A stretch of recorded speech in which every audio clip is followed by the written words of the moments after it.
Hey guys, Will here from Aiyah with a brand new in-gaming series I got here. So another solo in-gaming series. This time we're playing a game I'm actually very excited to play for the channel. It's one that I have been kind of debating about uploading for the channel for a little while, and it is Starbound. If you don't know about Starbound, it is an early access game that's actually kind of in the same vein. It's a sandbox game and kind of in the same vein as like Minecraft, more similar to like Terraria in the fact that it's a 2D sandbox game using like pixels and randomly generated worlds, rather than like, you know, the 3D voxels that Minecraft uses. But yeah, I bought this game probably about a year ago now. Like I paid $15 for the early access, and really I haven't regretted it. The beta version is currently under Spirited Giraffe, you can see in the bottom right here, and it's update 5, which was released pretty recently. Looks like May 8th, 2015, so that's what, like 2 days ago as of my recording of this. And I actually tried to record an episode of this a little while ago, like half an hour ago, and I realized that I was going to create another character for this playthrough, and I realized that all your characters, they start out at the pretty much like the exact same starting planet. So yeah, that's kind of a weird decision there to like have all your characters start out on the same planet, so just by creating a new one. But we're gonna go ahead with this playthrough anyway. For anybody who hasn't played this game, I'm gonna probably like introduce some of the mechanics, that you probably should do in the first day or so in the game. But yeah, so let's go ahead. I'm gonna get started here, create a new character. As you saw, there's 7 different races that you could play as. I already have a human character that I was playing on my other file there. I've already kind of gotten off the first planet, so I'll probably show off my house a little bit that I have, like, just to give you an idea of how I build stuff in this kind of game. But yeah, going through the races, there's the normal humans. They have the bird-like avian race, the apex, which are basically like apes, like from Planet of the Apes and stuff. The florin, which are the plant people. Have the hylatl. I believe there's some kind of like amphibious race or whatnot. The glitch, which are robots. Like, I mean, they kind of have like this benderish kind of look, like from Futurama. And then the Nova Kids, which were the 7th race that they added after the game went live. And yeah, I'm gonna actually create my Nova Kid here. Make a red one because red's my favorite color. And yeah, you go through some of the hair options. They look more, they're like flame people, sort of, or energy people. So I'm gonna go with that one there. Kind of got that Final Fantasy-ish look. And yeah, and each of the races, they have kind of a different style to their clothing options. Pretty much all this stuff is cosmetic. You don't really have to worry about like starting stats or anything. So I'm just kind of gonna go with something I like. But yeah, like the Nova Kids, they have kind of a Western-inspired look to them. So I've got like, yeah, the vest and like the shirt and with the boots and all that. So let's see. Yeah, I like these kind of green pants. Or actually, I don't know. Maybe I'll go with this one. Maybe I'll go with the belt there with the little holster. It looks like. And yeah, the personality is just kind of like their default stance. You got the confident one, normal. You got kind of like a nervous, scared one, aggressive, and I like this one because it kind of, to me, it kind of signifies he's like, oh, he's a little bit twitchy, like he's constantly reaching for his gun, like he's ready to shoot first. And just belly button, that doesn't really matter because you can't see it. The brand is for, at least for Nova Kid, is what you see on his face. I'm gonna go with the heart. I like the heart.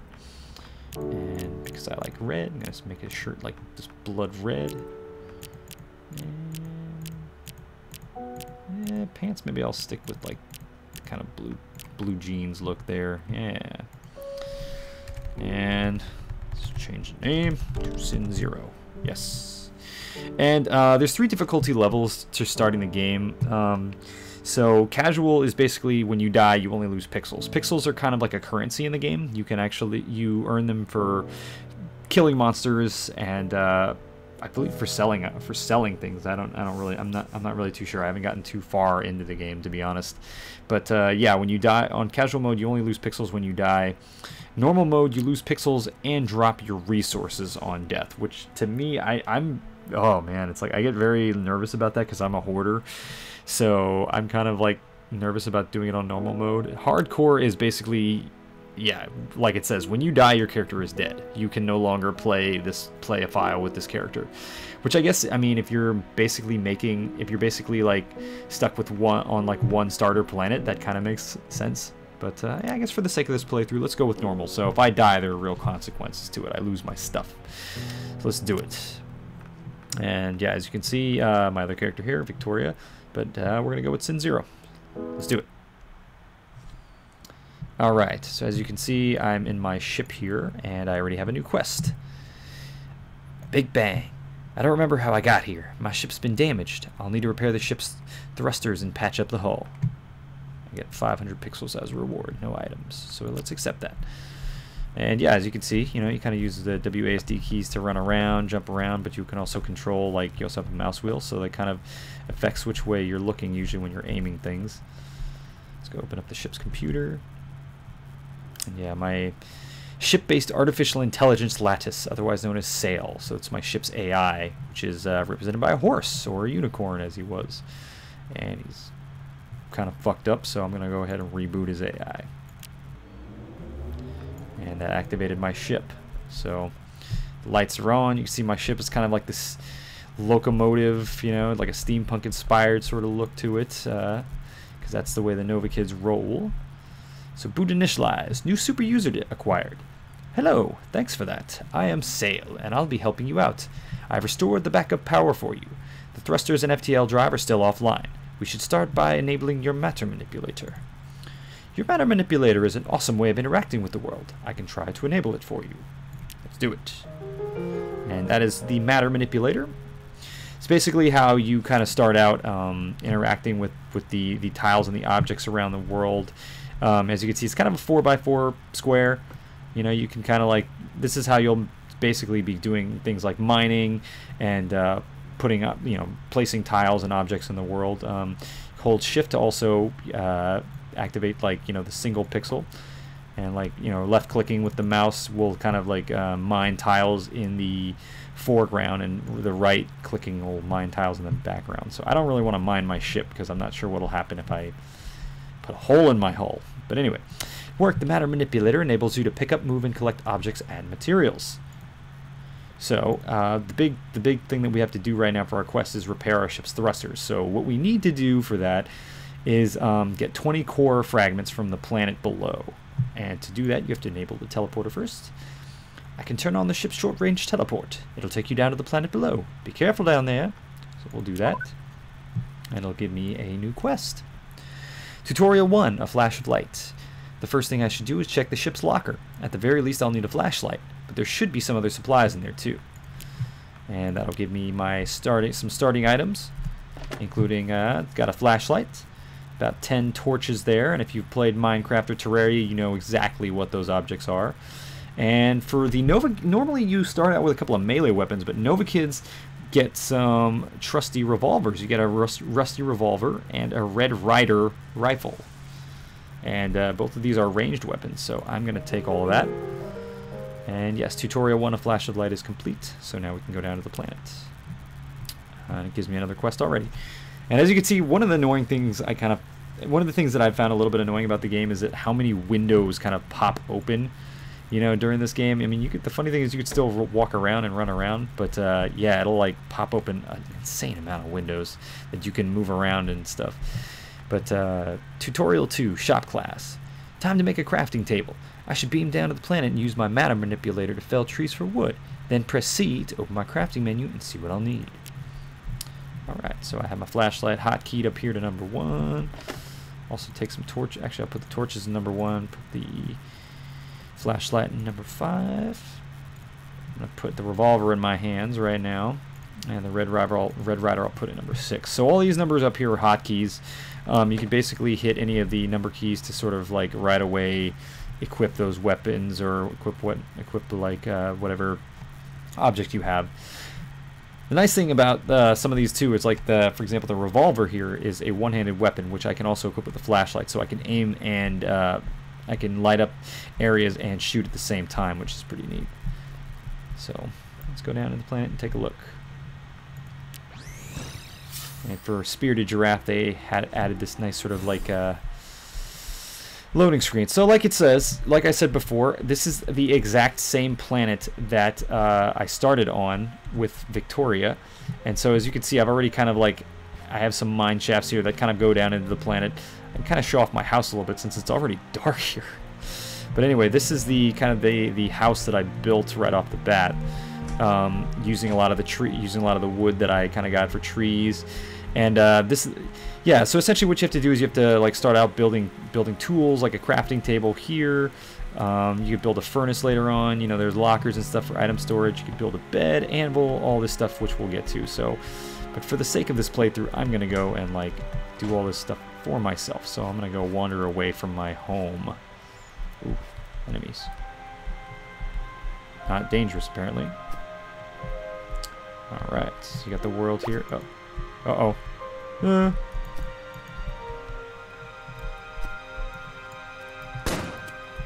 Damn. Oh god, this guy's actually pretty tough. Oh. God damn it. Oh. This is a very weak gun, and I'm dying here already. Oh, Jesus. Okay. So as you can see, I killed him, and I got some pixels for that. Okay, I'm a bad shot. Oh, oh.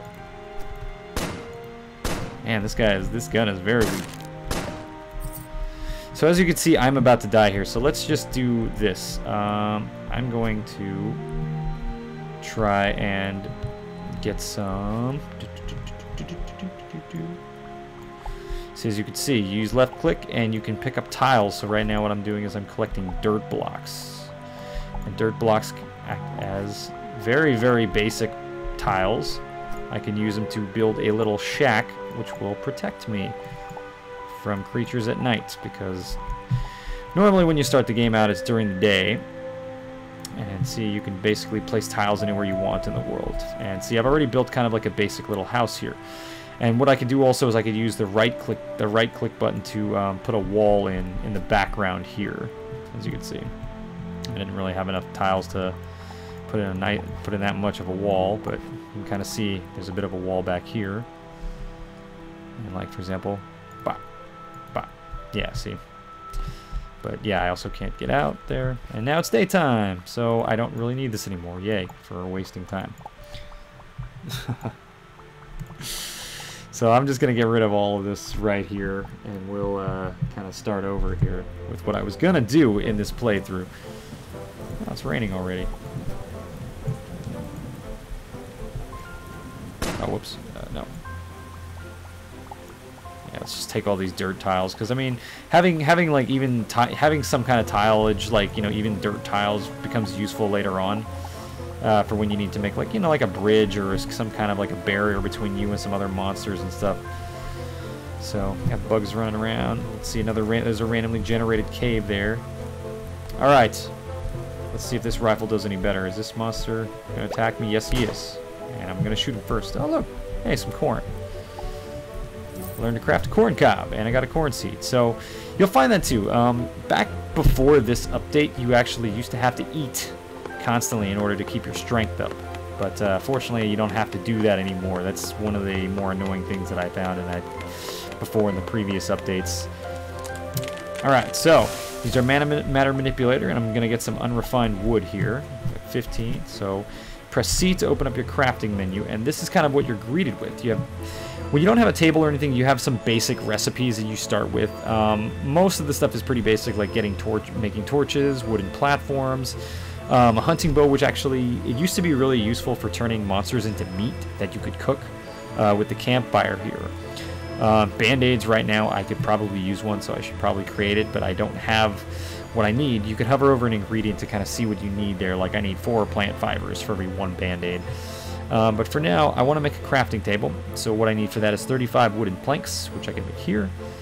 For every 1 piece of refined wood, I can make 3 wood planks. So let's just max that out right now. And then I'm going to go ahead and use 35 of those to make a crafting table. Boom. And that is the completion of that quest. So great, I can use this crafting table to create lots of items that I can't make with my bare hands. And now, Tutorial 3, prepare yourself. Plant fibers can be used to fashion bandages in case I get hurt. I should chop down some vines to obtain plant fibers and turn them into a bandage by hand. Better safe than sorry. Alright, so our next quest is, actually before, I'm going to eat that corn to heal up, because I need to heal a bit. And see, obviously, you can, because this is a little cave here, you can't really see that far down. I mean, you can use the flashlight to kind of illuminate everything down here. And, yeah, there's a little bit of water. I don't really want to go in there because there's a fish guy there. In fact, I'm just going to pop that guy off. Oh, little case there. See, and if you go in the water, you can, well, the water's not deep enough, but you could actually, like, you know, drown. There's like a oxygen meter and stuff. But so here are some of the vines that you need in order to create bandages. So once they fall to the ground, they turn into plant fibers.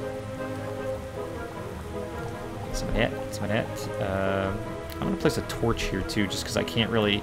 It's kind of annoying because I can't see, and that's where torches kind of come in handy. Like when you start digging down underground and getting farther down into the planet's core, you want to basically be placing torches all over the place so you can basically see.